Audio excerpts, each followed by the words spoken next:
There is none like you. Praise God, tayo manalangin saglit. Ama, pinupuri ka namin, Lord. Pinapasalamatan ka, Lord, sa umagang ito. Father, help us, Lord, as we start the service, Lord, with the Sunday school, O God. Ama, nanginginig ako, Lord. Ako'y kinakabahan dahil ito'y napakasensitibong subject. But, Lord God, we ask for your grace. Minsan pa, Ama, ikaw ang magtanggal ng takot, Lord. Maglagay ka ng pananampalataya sa bawat puso, Panginoon. And Lord God, I pray na linisin mo ang aming mga puso, ang aming mga kaisipan as we draw near into your presence, Panginoon. Lord, bigyan mo, Panginoon, ng unawa ang mga anak mo. Ikaw ang magtagni-tagni ng mga kaisipan, Panginoon. At Lord, turuan mo sila, Ama. Bigyan mo sila ng kapahayagan sa mga bagay na ito, Lord. We ask this, Lord, for your glory. In the name of the Lord Jesus Christ, we pray.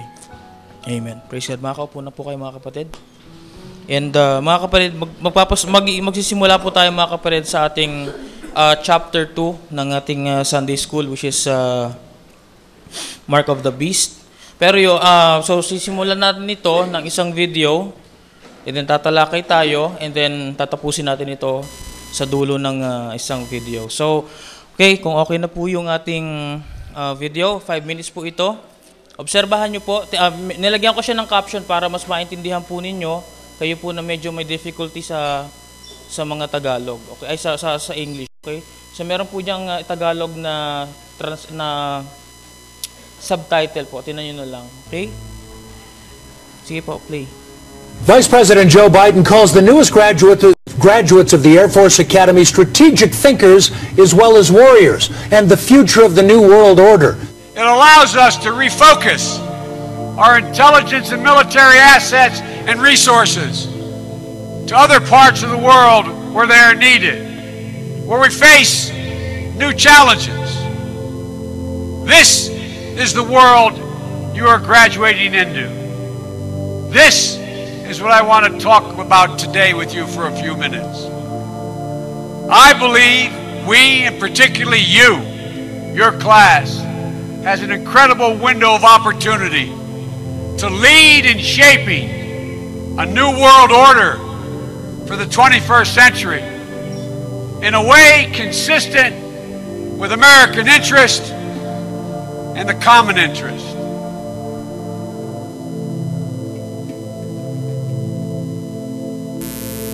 During an event honoring the 223rd anniversary of Poland's constitution last night, Defense Secretary Chuck Hagel said we are seeing a new 21st century world order being built, and although there are conflicts and complications, there's still hope. I think what's more hopeful, and maybe than any other time in the history of the world, is that we have more opportunities, and more possibilities, and more resources.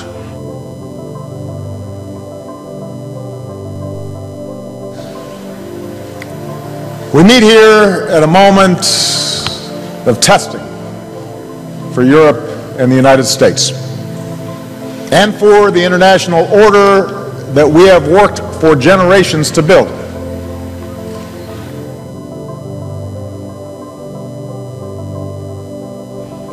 I congratulate you on taking your place on the long gray line.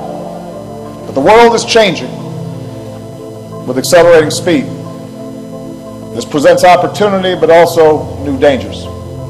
It will be your generation's task to respond to this new world.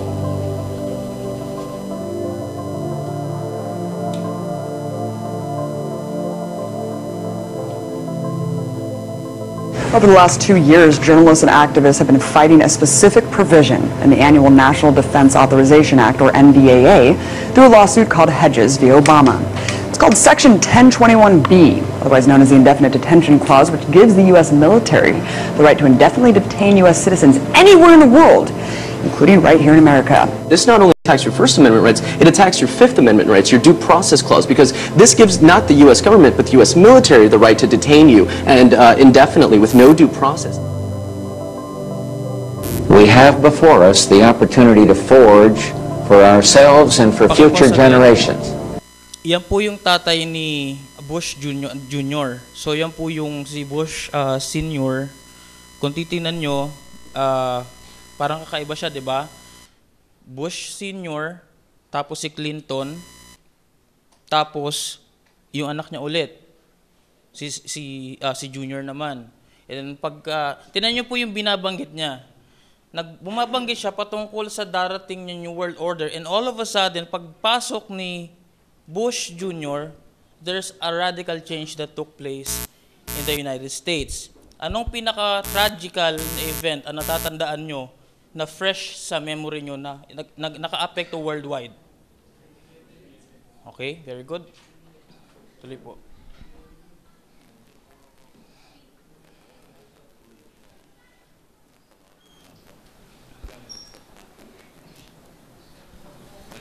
Successful, and we will be.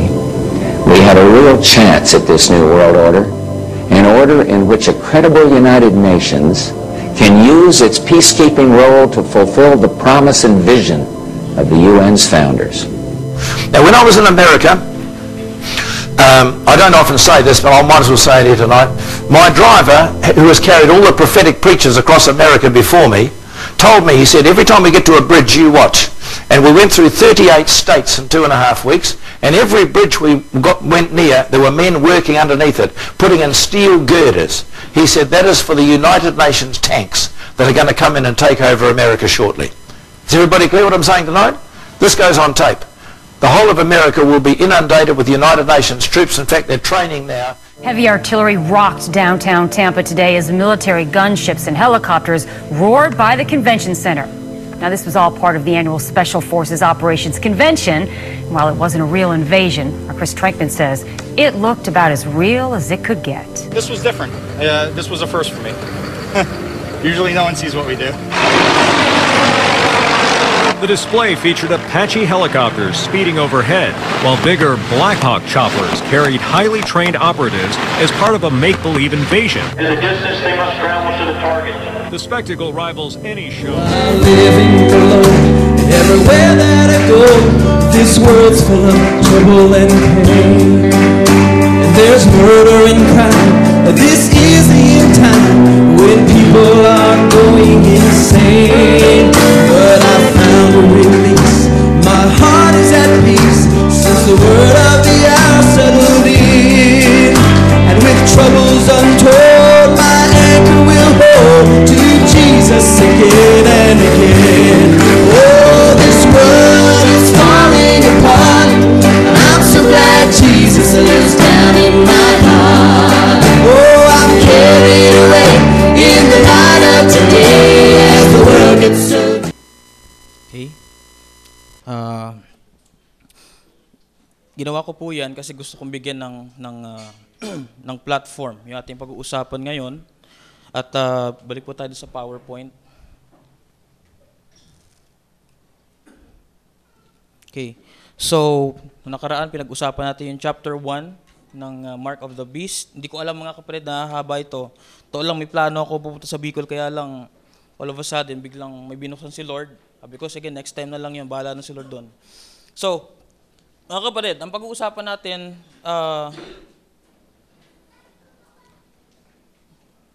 ngayon ay tungkol sa chapter 2, mga kapatid, which is the invasion of the United States. Now, kung matatandaan nyo, mga 1954 pa lang, mga kapatid, si Brother Branham, nangusap siya sa ganung title ng sermon, The Invasion of the United States. Titingnan natin kung gaano na ba kalapit yung kanyang pinangaral, mga kapatid. So pag-uusapan natin ang mga bagay-bagay, yung mga kinuha ko rito, mga kapatid, bago ko ginawa ito or habang ginagawa ko ito, marami akong documentary sa tiningnan, hindi lang ako nag-base sa isang basis. Kasi ayoko na maging bias, ayoko na maging, kailangan ko rin i-balance sa word, i-balance sa message. Kasi hindi ganun kadali ito, mga kapatid, no? So, tingnan nyo, ang pag-uusapan natin, mga kapatid, watch closely, pay attention, kasi napakahalaga nito. So, Conference 1960, mga kapatid, sabi niya, listen, thus saith the Lord. It's not I predict. Thus saith the Lord. Repent. I predict 3 curtains. In the name of the Lord, there's one called the Iron Curtain, which will be Russia. watch Red China, that will be the bamboo curtain, the second curtain. They're horrible. Nakatakot sila. But watch the purple curtain. Purple. Hindi ko alam kung purple yan. Parang ganyan, purple. That's rising in the United States. Rising in. When you say in, nandoon sa loob mo. Mga kapatid, nasaan ba nanggagaling ang false Christians? Hindi ba nasa loob din ng iglesia? Nasaan nanggagaling mga kapatid ang rebelde? Hindi ba nasa loob din ng isang bansa? It's also the same thing here. Rising in. Isabihin, nandoon sila sa loob mismo ng United States. Rising in. And over the world. So, conquer nila ang United States. And then over the world, ano yung purple curtain? The Roman Empire. The cruelest of all of them. Okay, dadissect natin yung prophecy. Sabi dyan, Iron Curtain, that's Russia, yan yung flag nila. Bamboo Curtain, that's China. Purple Curtain, that's Rome. So ito yung sinasabi ko sa inyo, susi. Yung isa temporal power, yung isa ay spiritual power. Okay.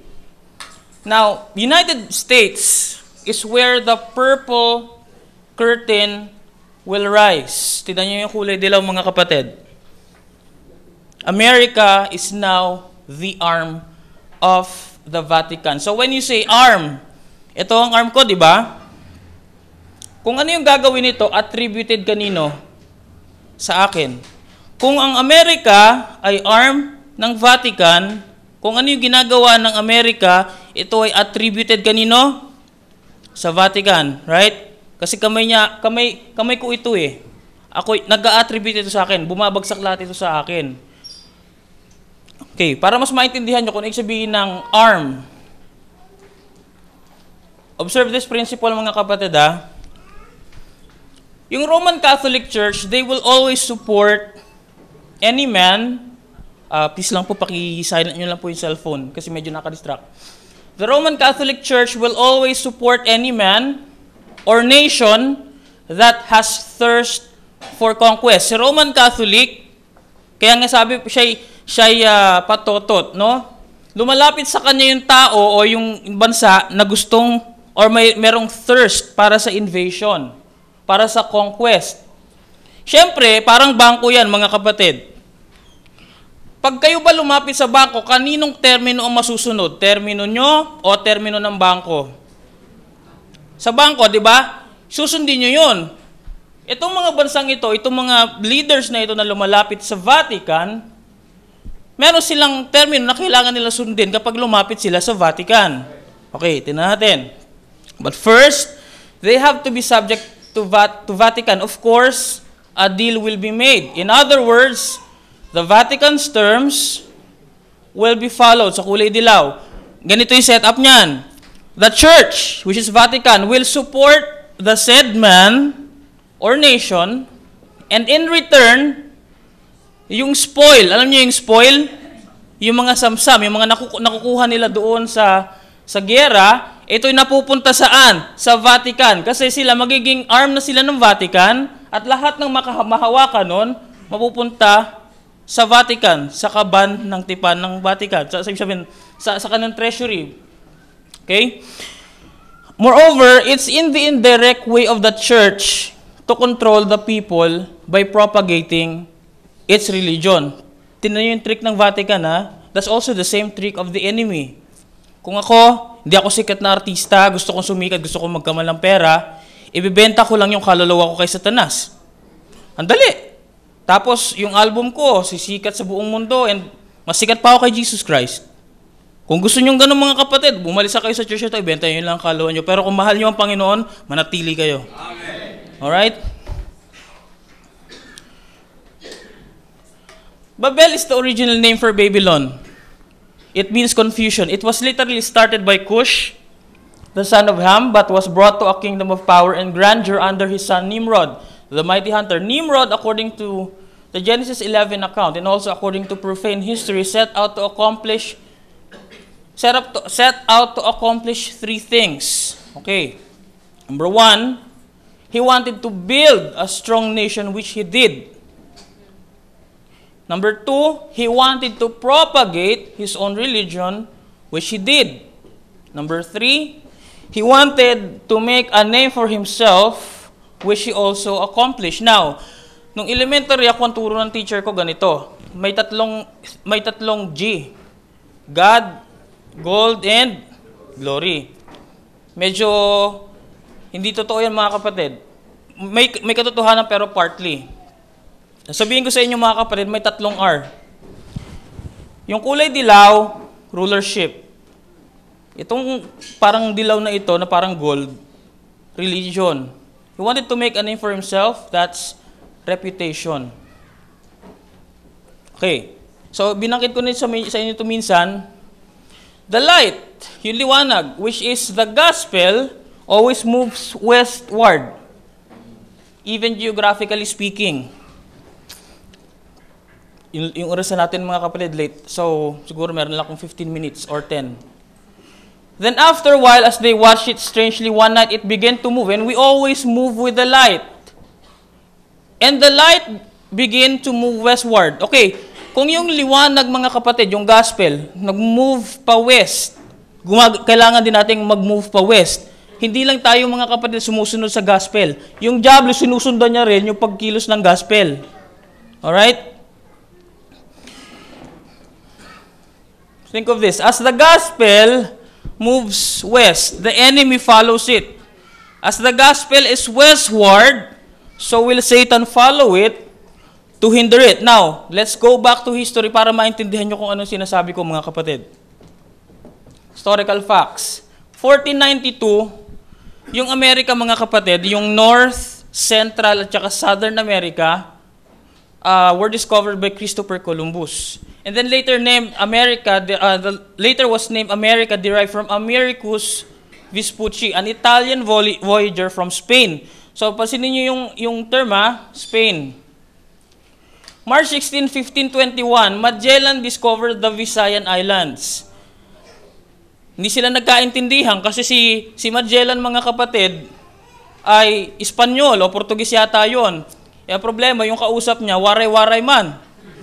Hindi sila magkaintindihan. Pero ito, pansinin nyo, mga kapatid, ang trick. Nagbautismo sila. Hindi sila nagkaintindihan, but they baptize.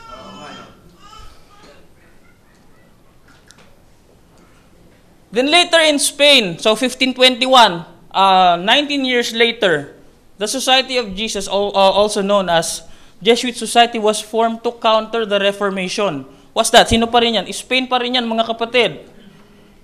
Therefore, during that time, Spain was the arm of the Vatican. So when you say arm, di ba, naalala niyo yung Treaty of Paris. Ano yung Treaty of Paris, Brother Arnel? Noong time na ang Spain, isusuko na ang Pilipinas sa Amerika, anong nangyari? Nagkaroon sila ng treaty sa Paris. Sige, bibenta namin yung Pilipinas sa inyo. Kayo na mag-rule dyan. Bayaran nyo kami ng 20 million US dollars in gold coins. In gold coins. Hindi sa, hindi sa paper money. Now, if Spain is the arm of the Vatican, palagay nyo, nasa napunta yung gold coin? It's going to the Vatican Bank. Historical facts. In 1933, Hitler rose to power in Germany because of the support of the Vatican. Brother Arnel, medyo controversial na. May ebidensya ka ba dyan na si Hitler sinuportahan ng Vatican? 1. Oh, pare yan, oh. Pangalawa. Pangatlo, pang-apat, yan. Oh, mga pare yan, mga kapatid, nakaganyan sila, oh. Hi, Hitler. During that time, Germany was the arm of the Vatican. Same thing. Sasakayan kita, susuportahan kita, yung spoils pupunta sa Vatican. Anong nangyari doon sa mga ginto, sa mga kayamanan ng mga Hudyong pinagpapatay nila, mga kapatid? Nasa napunta kung sila ang arm? Sa Vatican. Alright? Kasi arm sila during that time. In 1940s, mga kapatid, approximately 6 million Jews were killed. Sipin nyo, pati yung mga ginto sa ngipin nila, sinisira yung ngipin nila, tapos kinukuha yung ginto. Nilalagay doon sa lagay, tapos pinapadala sa Rome. Okay. When Hitler and the Nazis were defeated, ito controversial na naman to, they were helped by the Vatican and Red Cross to escape. Evidence?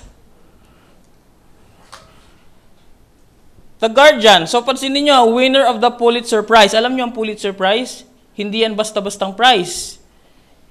Prominente yan. Famous yan, mga kapatid. Sabi dyan, Red Cross and Vatican help thousands of Nazis to escape. Research shows how travel documents ended up in the hands of likes of Adolf Eichmann, Joseph Mengele, and Klaus Barbie in post-war chaos. So, definitely, kung arm sila ng Vatican, syempre, yung katawan, isasalba sila.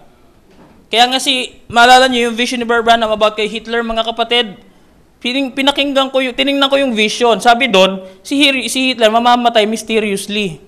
Kaya pala nagkaroon si Hitler ng kamatayan, mga kapatid, na hindi mo maintindihan kung talaga bang sinunog siya doon sa mismong kampo nila sa Germany, o talaga bang nakalipad siya papuntang Argentina. Maraming controversy doon, mga kapatid. It's a mysterious death of Hitler. Now, observe the switching of the century, mga kapatid. Spain, Germany, it traveled west going to the United States. Why? JFK, a Roman Catholic, won the presidential election. This is the first time that a Catholic became the president of the United States. The first time. Oh, yun nga lang. JFK was assassinated due to different reasons, especially protecting the Constitution. Even though he's a Catholic. Mga kapatid, totoo lang, sabihin ko sa inyo, si JFK, kahit Katoliko yan, mas may dangal pa yan kaysa kay Obama. Oh, mga kapatid. Bakit? Alam nyo kung bakit siya pinatay? If you don't cooperate, you'll see. Pag hindi mo pinirmahan to, hindi mo ginawa to, ganito ginawa mo, yari ka. Kaya, habang tumatakbo yung car niya, assassinate. Okay. Isn't it obvious, mga kapatid, that when the revealed word of the hour was about to be given, kanino? Sa iglesia. To Revelation 10:7, so magitan ni Brother Branham, in 1963, a Catholic president was already in the throne. Coincidental, mga kapatid, may papakita ako sa inyong principle. The Antichrist will always position itself to hinder the move of God. And there appeared another wonder in heaven, and behold, a great red dragon, having 7 heads and 10 horns and 7 crowns upon his head, which is Rome. And his tail drew a third part of the stars of heaven and did cast them to the earth, and the dragon, which is Satan, stood before the woman. What is a woman in the Bible? It's a church which was ready to be delivered. Si Kristo na ipapanganak ng nobya, mga kapatid, inaabangan ni Satanas for to devour her child as soon as it was born. Isang silip yan, mga kapatid. In a different point of view,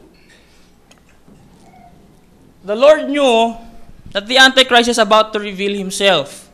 So in 1963, he came down first to reveal himself to his bride, and eventually, the bride will be him on earth. Bago mag-reveal si Antichrist, kailangan niya munang i-reveal. Kasi sa Garden of Eden, na-reveal muna yung anak ni Cain, bago na i-reveal si Lord Jesus Christ sa gitna. Pero ngayon, babaguhin ko na yung sistema, sabi ni Lord. It's going to be a new world order, a totally different one. Ako muna ang magre-reveal bago ma-reveal yung Antichrist.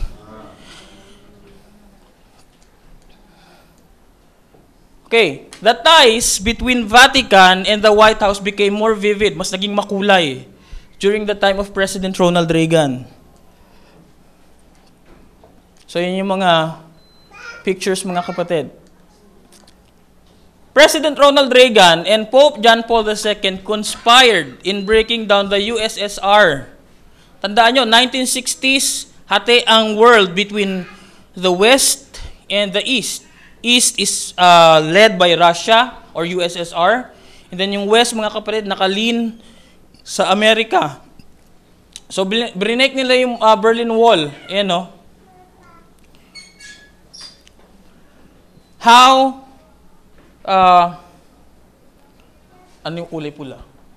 How Reagan and the Pope conspired to assist Poland's solidarity movement and hasten the demise of communism. Tinan yung tawag nila, Holy Alliance, but not. No, it's a false alliance. Okay. Balikan natin yung binanggit ni Brother Branham. But watch. The purple curtain that's rising in the United States and over the world. So now, the United States of America is the arm of the Vatican. Before, it was Spain, then Germany, and now the second beast, which is America, is working as the arm of the Vatican. So the whole world can worship the image of the first beast, which is Rome. Now, di ko alam kung tama yung oras doon. They got a president in, maybe 4 minutes. Now, the next thing you have to do is put the cardinal in. So, they got JFK in, right? Now, the next thing you have to do is put the cardinal in, put the whole cabinet in, and then what are you going to do? Are you saying that the United States is now under the total control of the Vatican? Okay, mga kapatid, sino sa inyo nag-college? Dumaan ba kayo sa subject na politics and governance and taxation? Okay, what are the 3 powers of a democratic government? We have judicial, we have executive, and we have legislative. Paano yung setup niyan, mga kapatid? Pag magpapasa sila ng batas, they'll need to make sure that this is according to the Constitution. Now, magpapasa ang Congress, or kailangan muna yan mga kapatid pumasa sa Senate, tapos papasa yan sa Congress, tapos saka yan pipirmahan ng Presidente. Ngayon, paano kung may question kung unconstitutional o hindi? Ang nagbibigay ng judgment kung yan ay constitutional, dapat bang isabatas o hindi ay ang judiciary. Yung mga hukom, Supreme Court. Okay. Andiyan si asawa ni Barboy. Alam ko, familiar si sister dito. Now, obserbahan nyo mga kapatid na makikita nyo, ha? Religion. Pak.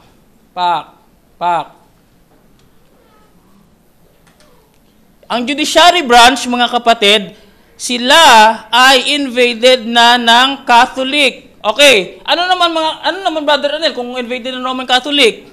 Tanungin ko kayo mga kapatid, kayo ba gusto niyo yung Supreme Court natin puro Muslim?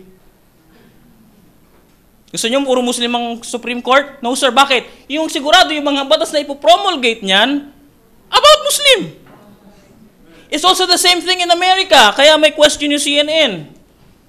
Sabi, a Supreme Court without Protestants. America is a Protestant nation. How come that now it has no Protestant judge? It's an invasion of the United States. Are we nearing that time? It's already here. Legislative branch of USA, Catholics, still largest Congress denomination. Catholic membership in Congress keeps climbing. It's America. Legislative branch. Okay, so United States, 16 Democrats and 9 Republicans, 134 of 435 Catholics in the United States House of Representatives, including the current House Speaker, Joe Boehner. Ito pa, Joe Biden, yung kanina nagsasalita, sa world order, is the first Catholic to be elected the Vice President of the United States. Biden is the first Roman, eto mga kapatid, based sa internet yan, and the first Delawarean become Vice President, first Roman Catholic Vice President. Tatapusin ko dito mga kapatid. How about Obama? Is Obama a Catholic? Walang record. There is no record that he is a Catholic. However, he was groomed by a Jesuit priest named Gregory Galuso. Notre Dame is a Jesuit university. Look at Obama there. Ito yung nag-groom sa kanya. Okay, mga kapatid, bunga ako ng pag-groom ni Pastor Ray. So, may mga gawi si Pastor Ray na nakukuha ko. Kung si Obama, i-groom mga kapatid ng isang Jesuit, hindi kaya yung gawin ni Obama ay kagaya ng sa Jesuit? It's also the same, right? Okay mga kapatid, tapusin muna natin dito kasi yung oras hindi tayo pinapahintulutan. Praise God, tayo po'y tumayo. Praise God. Hallelujah. Manalangin tayo saglit. Lord, Panginoon, salamat po Lord sa biyaya mo Ama, salamat sa iyong salita. Lord, O God, naway Panginoon, hindi ito nagdulot ng takot sa mga anak mo Lord. Bagkus nawa, ito'y Lord, nagbibigay sa kanila ng linaw, God, that the modern event is now made clear by prophecy, Father. And Lord, kung may anumang cloud sa isip nila, Lord, may you give them the understanding about this, Lord. At Ama, lahat ng kapurihan, kaluwalhatian ay mapasayo, Panginoon, sa pangalan ng Panginoon Kristo. Amen. Praise God. Kami tayo mga kapatid. I worship you, Almighty God.